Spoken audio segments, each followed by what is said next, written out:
Hi and hello, it's me, DJ Soulbutter. I hope you're not completely sick of me yet, but I am here to do another edition of the Curious Case of. It seems that the majority of you who've chosen to follow me here seem to be enjoying these, so I'll keep doing them here and there, of course, along with my reviews that I do for all these new records.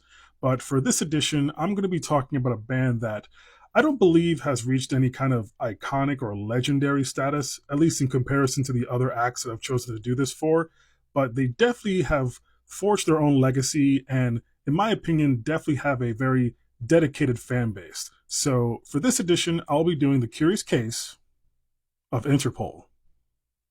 So in 2002, we got the debut record from Interpol, Turn On the Bright Lights. And this record was definitely one of the most important post punk records of all time, pretty much. And this record also reminded me of arguably my favorite time personally in music, which was the early 2000s. I guess you would classify 9/11 New York City era of bands that came out during that time. Like this was falling along the lines of the Yeah Yeah Yeahs, the Strokes, TV on the Radio, LCD Sound System, and there was just so much great music. And this was one of the records that definitely stuck out to most people.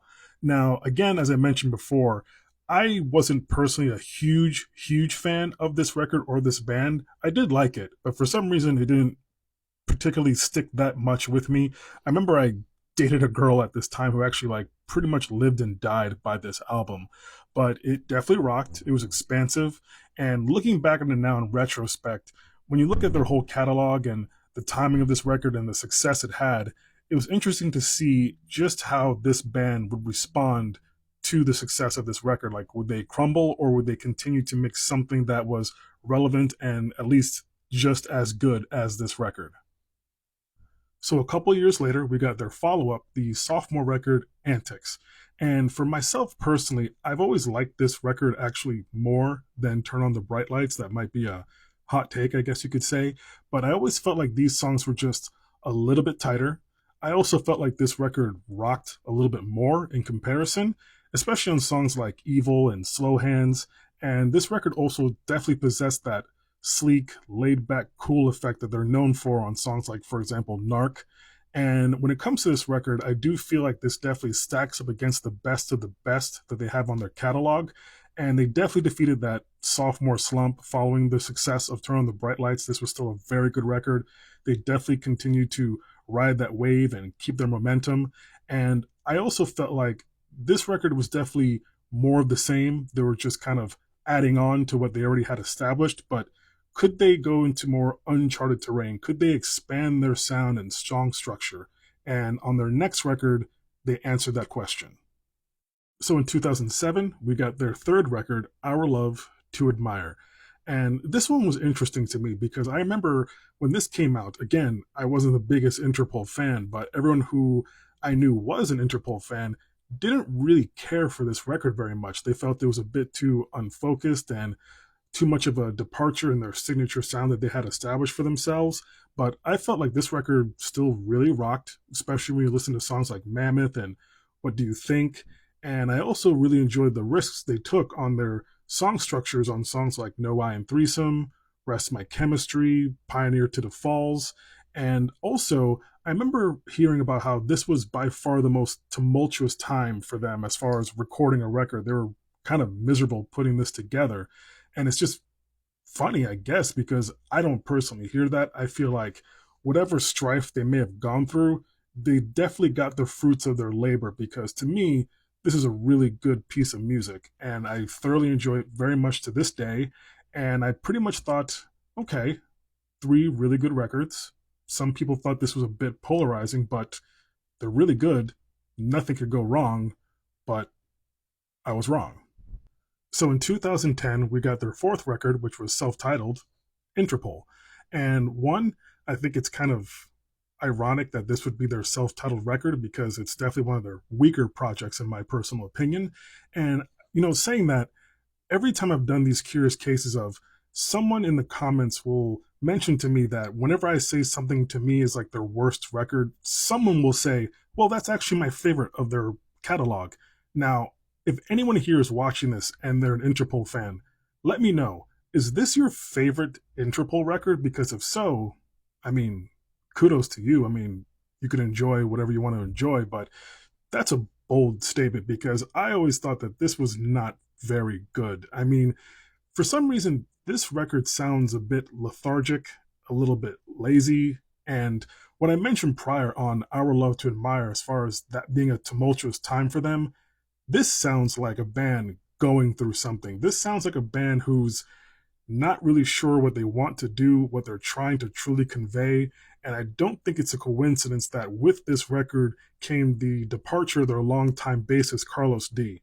This just felt kind of jumbled and simply not very good, especially when you compare it to the rest of what they've had to offer, especially when it comes to the previous three albums that you got before this. This was just a misstep. But hey, sorry, Lights. That was a good song. But moving on. So in 2014, we got the fifth album from Interpol, El Pintor.